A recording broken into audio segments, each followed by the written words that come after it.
All right. Welcome, everybody. Week 9, Thursday of week 9. Okay. So I was glad to see a bunch of you at the screening on Tuesday. Hope you enjoyed the films. Hope they provoke some thoughts. And if you want to express your thoughts and email them to me, that'll be great. I'll share them with the filmmaker who's in Berkeley, and I'll share any comments about A Day with Danny with Danny in Stanford. Okay? Right. So we have, for the last time,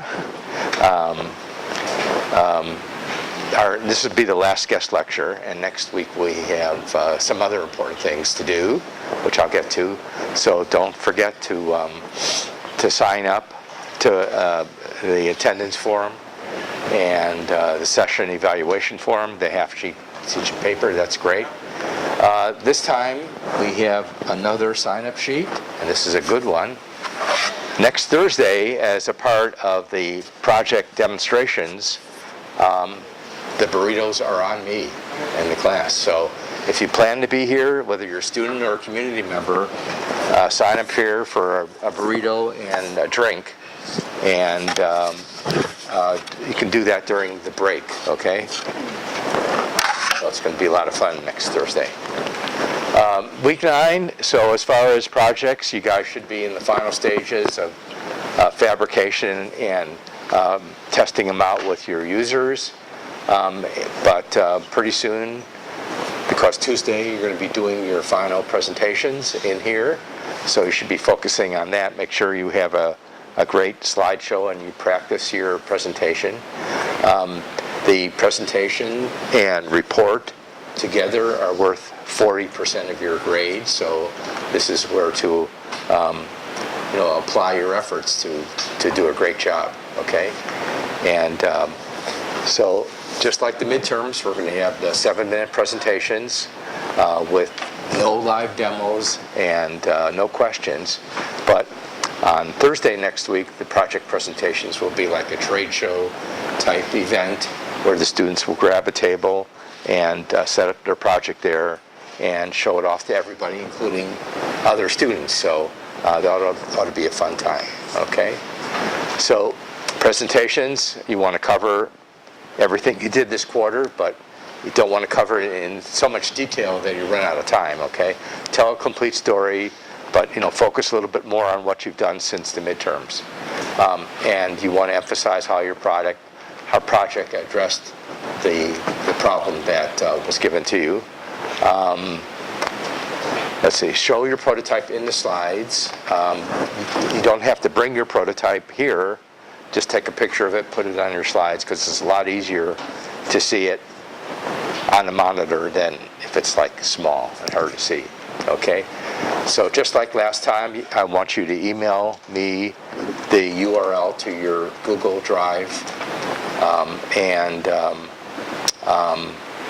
by Tuesday at noontime. It's okay to email your URL earlier, and I'll just download your final version on Tuesday at noon. Okay, so you can email me the URL, and I won't consider the presentation finished until noontime. Okay, all right. I would suggest that you have one short video in there showing your prototype in use. Make it really short. Less than like 15 seconds or something like that, or whatever you need. And you want to upload that video to YouTube and put the URL on the slide, because sometimes it doesn't work if you embed the video in there, okay? So we're, like the midterm, we're also going to have evaluation sheets for everybody to evaluate each other, so you can expect to do that. One thing that's new is this is your final presentation. I want you to dress professionally, because even Mark Zuckerberg has to dress professionally sometimes. No t-shirts, no holes in the pants, no baseball caps and stuff like that. I hope you guys don't have practice or workout right before it, but if We'll figure it out. We'll figure it out. okay, yeah, because your time as a student is extremely limited, and you're going to be spending most of your life as a professional. So it might be a good time practicing how to be a professional, dressing like a professional, and presenting like a professional. So you're going to practice that too. Demonstrations next Thursday. Bring all your prototypes to class. We're going to fill out an evaluation form at the beginning. And like I said, we have demonstrations of projects. So it'll be good if somebody from your team is with the project all the time, and the rest of you can sort of circulate and see each other's projects. And ask all the questions that you were unable to ask during the midterm and final presentations. So save those up for next Thursday. Okay? Make sure that I come around and see it, and I check it out, take a picture of it, take a picture of you and the team to memorialize your effort. Okay?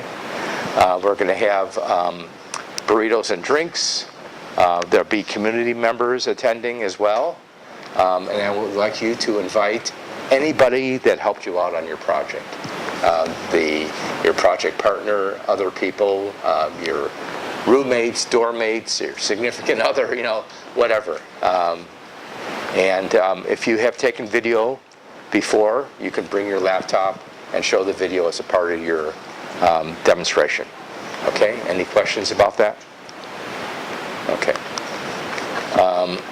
So about your project, the prototype should be functional, but not necessarily ready for market. So I'm not looking for something that's commercially ready. I'm looking for your final 10-week prototype, okay? And you should have plans. If things don't work out, you shouldn't, things break, things happen during demonstrations, so you should have a contingency plan. You may want to consider adding some aesthetics to your project at the end. That could include your team logo or some colors or a Stanford logo. But here's an important part. Never apologize for things that you didn't get to. Everybody realizes this is a 10-week course, so think about things in a positive manner. Say, if in the future, if we were to work on this some more, here's the things that we would address. So that's a very positive way of thinking about that. And remember, everything is a prototype, okay? So on Thursday, and we're going to start with a evaluation that I came up with to evaluate how you felt about the class. So that should take about 10 or 15 minutes. And you've already done the Cardinal Course survey last week or whatever. And then there's this online one as well. So I apologize for all the evaluations you have to do, but everybody needs to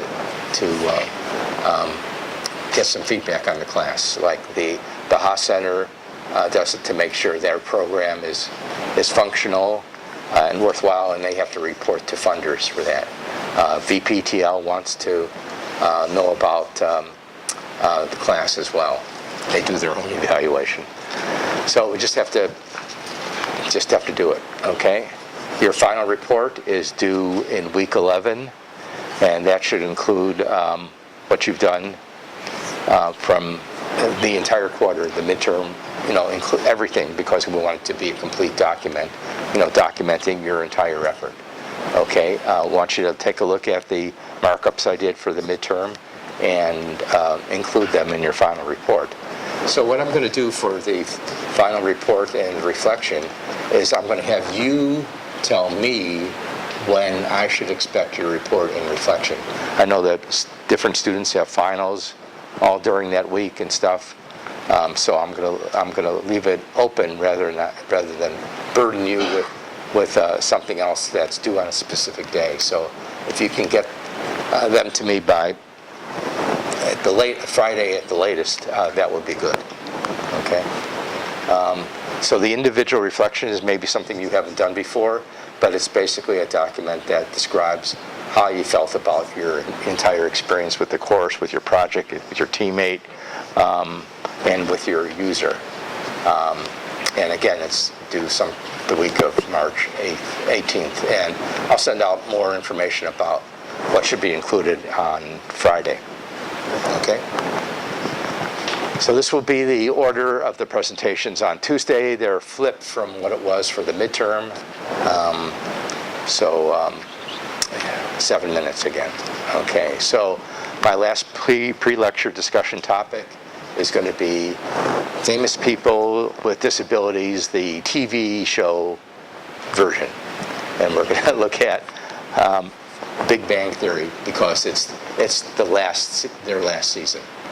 So it turns out, if you look closely, that almost everybody in the Big Bang Theory, all the characters, have disabilities or health conditions or health issues that are brought up in the class, in the TV. So let's start with Raj. How many people know about Big Bang Theory? Okay. Can you tell me what health issues or disabilities Raj has? He's the Indian fella. Yeah. Okay. Yeah. So he has trouble speaking with women. So one time he calls it social anxiety disorder, and also it's called selective mutism. Now, how many people think selective mutism is something real? Well, it is something real, actually. So, yeah, maybe not with talking to women, but selective mutism is a real condition. And he also has a fear of spiders, which is called arachnophobia. And here's the pop-up arachnophobia. So this book was given to me a few years ago. It's the pop-up book of phobias. So check that out after class. It's a lot of fun. Okay, on to Sheldon. What about Sheldon? What one thing? He's afraid of everything. Oh, well, there's a few things that come up in the show. Okay, what else? How about the knocking 3 times? What is that a symptom of? OCD, right. They never talk about it really, but he also has an eidetic memory, which means he can remember when things happen to the day throughout his life, and so that's come up a lot. And that's actually a real thing. One of the people you might know, Mary Lou Henner, has that condition, and she was on 60 Minutes and talked about it as well. So it's pretty rare, but people have that condition.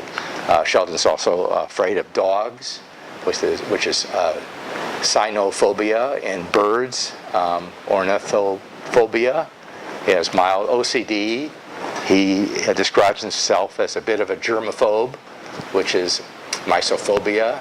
And he has some autistic behaviors, but he's not crazy because his mother had him tested. Right. Okay, how about Leonard? Maybe not a lot of stuff with Leonard, but a few things. So you see him using his asthma inhaler. So he has asthma, okay, and he also has lactose intolerance. Now, like I said, these are like health conditions, but when does a health condition become a disability? Well, if it robs you of, an opportunity to do something that you really want to do. Say like, oh, yeah, I wanted to go to that concert tonight, but I have the flu and I can't go. So that's maybe a flu is a temporary disability, let's say, okay? So I'm not saying that being an asthmatic is a disability, or having lactose intolerance is a disability. Okay, how about Howard? You guys don't. I'm sorry. I watch this a lot because it's sort of appealing. So Howard has a peanut allergy, and a lot of people have peanut allergies. And there's actually a way that they discovered to maybe wean people off of peanut allergy by exposing them to very small amounts of peanuts and working their way up. So that's something that could be cured.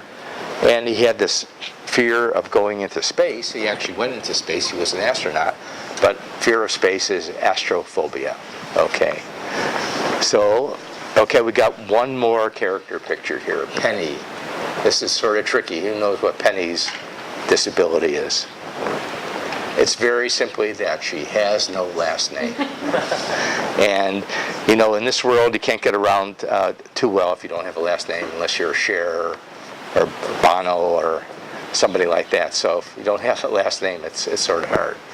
Now, as a couple people who aren't major characters is Barry Kripke. So he has a problem pronouncing his R's. He would say Barry Kripke. So, I mean, so that's a real speech impediment called rotacism. And Elmer Fudd had that, if you remember back to my childhood. Okay. And Barbara Walters is accused of having a subtle form of that as well. Okay, we have one more person with a health condition, and that's Mrs. Wolowitz. You never see her. This is the most you ever see her, but she is said to be immensely overweight with a neck size of 43, so you can imagine how big that is, okay? Had a lot of facial hair, and she has gout. So that's the story. So it's just really interesting that in cartoons and on TV shows, a lot of times the characters do have disabilities. A lot of times these disabilities are portrayed of the villains in these shows. So we need to sort of watch out for that. But it's sort of interesting to see these health conditions and how they're shown on TV. Okay, well, enough of that. Okay, so after the break, we're going to have Ralph. There he is. Introduce Ralph to you, and so until that time, take a break. Sign the burrito sign-up sheet if you're going to be here next week as a student or as a community member. You're welcome to attend. And we'll see you in about 5 minutes.